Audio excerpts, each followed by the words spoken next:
Taylar start hakemlerine girdiler. Start verildi ve İçişleri Bakanlığı koşusu başladı. 3 numaralı Kızılok yaklaşık 1,5 boy kadar geç çıkış yaptı sayın yarışseverler. 5 numaralı Uğur Dayı koşunun liderliğini iç kulvardan aldı. Bir boy farkla koşuyu force etmeye başladı. 4 numaralı Şahinoğlu ikinciliğe kadar sokuluyor. Bu sayın bir boy kadar gerisinde 1 numaralı Akınşah üçüncülüğe hamle yaptı. 2 numaralı Arsen Lüpen 1800 lirayı geçirirken dördüncülüğe geliyor. Dışında startta oyalanmasına rağmen 3 numaralı Kızılok doldurup Arsen Lüpen'in önüne geçti. Arsen Lüpen'in 2 boy kadar gerisinde 6 numaralı Gazel Ice var. Az farklı liderliği 1600 metre start yeri geçirirken 5 numaralı Uğur Dayı koruyor. 4 numaralı Şahinoğlu baskısını artırdı. Ona pres uyguladı ve geldi.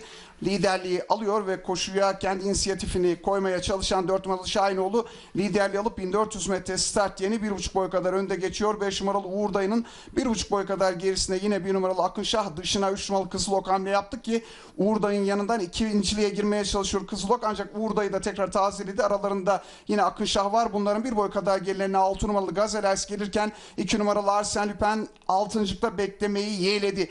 Koşunun son 1000 metre start yerine doğru gidiyoruz. İçeriden tekrar yürüyen Uğur Dayı geldi. 4 numaralı Şahinoğlu'yu tek tay gibi oldu ve onu yalnız bırakmamaya kararlı gözüküyor. 1,5 boy kadar geride 1 numaralı Akınşah. Onun 1 boy kadar gerisinde Kızılok. İçeriden Arsen Lüpen, dışarıdan da 6 numaralı Gazel Ice yükleniyorlar. Koşunun son 800 metre startleri geçirirken dışarıdan tekrar 4 numaralı Şahinoğlu geldi. Liderliği aldı. İkinciliğe Uğur Dayı'nın yanından 1 numaralı Akınşah girmeye çalışırken 2 numaralı Arsen Lüpen de dördüncülüğe hamle yaptı.